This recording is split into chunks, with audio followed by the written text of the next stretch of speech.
श्री शिवाय नमस्तुभ्यं। जल का पात्र भरा हुआ रखा था नंदनार के यहाँ। सेठानी को मालूम पड़ा कि नौकर के कमरे में जल का पात्र भरा हुआ रखा है, सुबह वो जल का पात्र लेकर जाएगा। पात्र को सेठानी ने ढोल दिया। सेठानी ने पात्र को ढोला। नंदनार को नहीं मालूम कि जिस पात्र में मैंने जल भर कर रखा था देवादिदेव महादेव को चढ़ाने के लिए, वो सेठानी ने ढोल दिया। नहीं मालूम। नंदनार एक बेलपत्र के वृक्ष के नीचे से बेलपत्र लेने के लिए गया। शाम का समय, रात्रि का समय, कहीं टूटा हुआ बेलपत्र भूमि पर भी पड़ा हुआ मिल गया। रात्रि को तो मैं बेलपत्र नहीं तोड़ सकता, पर पड़ा हुआ बेलपत्र भी अगर मुझे मिल गया मैं बाबा को चढ़ाऊंगा। खेत की चिंता नहीं, 40 एकड़ खेत अगर ये हाँकेगा तो जा पाएगा। उसको मालूम है 40 एकड़ खेत में अकेला हाँक नहीं सकता, क्योंकि बेल नहीं है। बेल की जगह मुझे हल में जुतना पड़ता है, तब तो हाँकेगा। अब कौन, तो उसको मालूम है जा नहीं सकता, पर बेलपत्र तो लाके रख सकता हूं। मेरा विश्वास करता है मेरा बाबा यहीं आकर बेलपत्र ले जाएगा। नंदनार बस अंदर भवन में गया। पात्र ढुले पड़े थे। नंदनार जल लेने के लिए फिर गया। रात्रि नंदनार जब जल लेने के लिए गया, सरोवर के द्वार पर सेठानी ने कुआं बावड़ी के दरवाजे पर द्वारपाल बिठा दिए कि इस बधुआ मजदूर को एक लोटा पानी नहीं मिलना चाहिए। नंदनार वापिस कमरे में आ गया। रात्रि भर नंदनार रोता रहा, रात भर रोया। सुबेरे सुबेरे 3:30 बजे 4 बजे रात को पूरे गांव में तहलका मच गया, हल्ला मच गया। लोग नंदनार का जय जय घोष करने लगे। गजब का नंदनार है रे। 40 एकड़ जमीन को नंदनार ने आधी रात को ही हाँक दिया। आधी रात को नंदनार ने 40 एकड़ जमीन को हाँक दिया। नंदनार तो हाथ में 2 पात्र, 2 कलश लेकर, 2 लोटे लेकर नंदनार रात भर एक खंबे से टिके हुए, रोते हुए पड़े हुए थे। 40 एकड़ जमीन नंदनार ने हाँक दी। नगर में सूचना गई, सेठानी को सूचना गई, सेठ को सूचना गई। दोनों बाहर निकल कर आए। 40 एकड़ जमीन हाँकी हुई थी, उसमें बीज बोया हुआ था। सारे नगर के लोग आकर नंदनार को गले लगा कर कहते हैं, नंदनार तूने ये 40 एकड़ जमीन को एक रात में कैसे हाँक दिया? नंदनार की आंख में जल भरा था। देखा तो दोनों लोटे जल से भरे थे। नंदनार ने कहा, ये मैंने नहीं हाँकी, ये लोटा जिसने भरा है उसी ने ये जमीन हाँकी है। वो शिव ही है, शिव ओ घड़ी। गांव के लोगों ने कहा, जाओ नंदनार, शंकर के मंदिर जाओ। नीचे पड़ी हुई बेलपत्र उठाकर, ना जाने कहां का जल भरकर नंदनार जब तिरुपुंगुर के मंदिर में, शंकर के मंदिर में पहुंचे, मंदिर में लोगों को मालूम पड़ गया, विद्वज्जनों को मालूम पड़ गया कि कोई बधुआ मजदूर आया है जिसके पास में जमीन पर पड़ी हुई बेलपत्र है। ना जाने कौन सी जगह का भरा हुआ जल है, ना जाने कौन सी जगह का भरा हुआ जल है जिसको लेकर आया है मेरा महादेव। दुनिया के लोग कहते हैं जिस नदी का जल भर रहे हो वो पवित्र है कि नहीं। याद रखना, दिल में पवित्रता का भाव होगा तो जिस नदी का जल भरोगे वो गंगा जल हो जाएगा। तुम्हारा भाव शुद्ध होना चाहिए, तुम्हारा मन शुद्ध होना चाहिए। जिसकी निगाह में गंदगी भरी होती है, जिसकी दृष्टि में गंदगी भरी होती है, उसको चारों तरफ गंदा नजर आता है। और जिसके दिल में गंगा और पवित्रता भरी होती है, उसे साधारण सा खड्डे का जल भी गंगा जल बन जाता है, उसके लिए जल बनता है। महाराज वो जल विद्वज्जनों को लगा ना जाने कहां का जल भर कर लाया है। जमीन पर से उठाई हुई बेलपत्र लेकर आया है।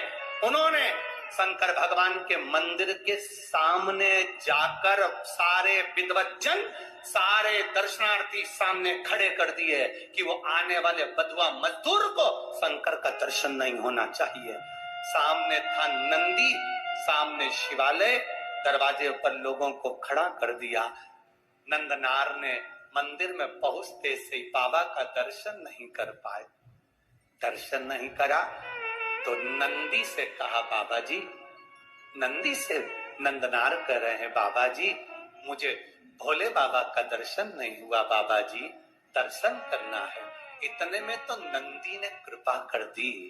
तिरुपुंगुर के मंदिर में कुंटलो बड़ा नंदी पत्थर का, पाषाण का, आप अंदाजा लगाएंगे तिरुपुंगर के मंदिर का अगर कभी जाके दर्शन करेंगे तो ये जो संगीत वाले बैठे हैं इनका मंच आधा कर दो, इतना बड़ा नंदी, और ऊंचाई लगभग आप अंदाजा लगाएंगे कि ये कैमरे मेमरे वाले जितने खड़े हैं टेबल पे इनको भी 1.5 और बड़ा कर दो, इतना बड़ा नंदी तिरुपुंगुर के मंदिर में है।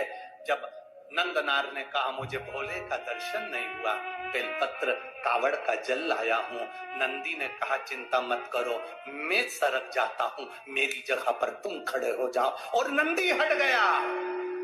भारत की भूमि का वो मंदिर तिरुपुंगुर का, तमिलनाडु का वो मंदिर जहां आज भी शंकर भगवान के शिवलिंग के सामने से नंदी नंदनार के लिए पत्थर का मंदिर खसक गया था, और शंकर जी मंदिर से बाहर आकर कावड़ के जल को अपने ऊपर चढ़वा रहे थे। वो तिरुपुंगुर का मंदिर था, वो शिव का मंदिर। सहजता कहाँ है?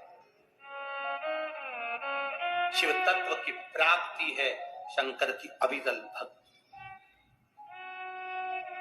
शंकर की अविरल भक्ति। आप दिल से उसको रिझाएंगे वो दिल से मिलेगा, आप दिल से उसको मनाएंगे वो दिल से मिलेगा।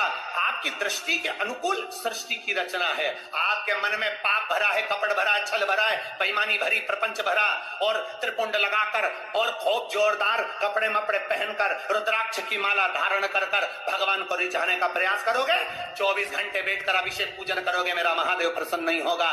मेरे महादेव को प्रसन्न करने का एक तरीका है कि उसको दिल से रिझाओ। निर्मल मन सोमोहि पावा, मोहि छल छिद्र कपट ना भावा। भगवान को दिखावा प्रिय नहीं, भगवान को तुम्हारा भाव प्रिय है। और मेरा विश्वास करता है जितने भी भक्त ये कथा को सुन रहे हैं, जहां सुन रहे हैं, आप लोगों के हृदय में शिव समाया है, तो मेरा महादेव तुम्हारी झोली को खाली नहीं छोड़ने वाला, भरकर ही भेजता है। उसकी तात्विकता सुखो।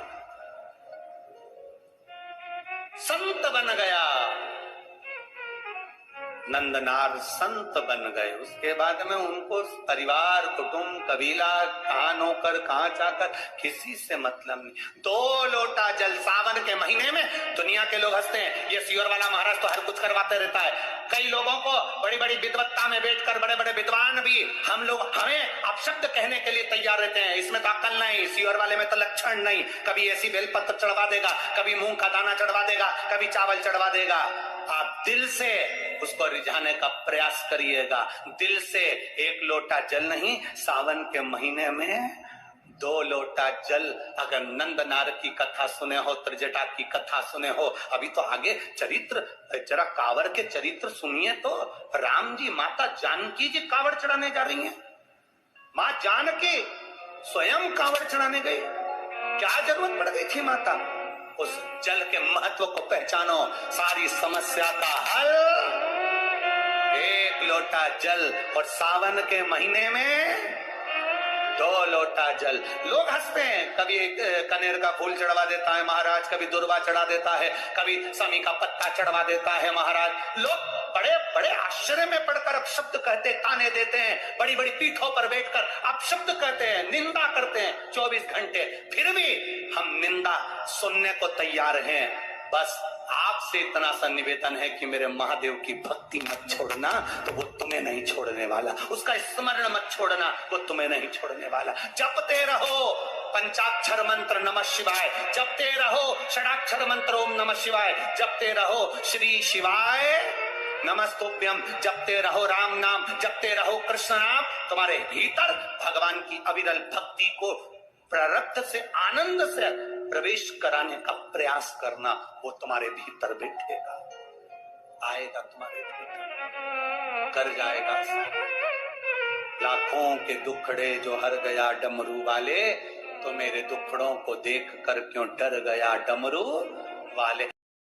अगर आपको हमारा ये वीडियो पसंद आया तो प्लीज़ एक लाइक बटन दबा दीजिए हमारे चैनल को सब्सक्राइब कर दीजिए और अपनी दोस्तों के साथ शेयर कर दीजिए। श्री शिवाय नमस्तुभ्यं।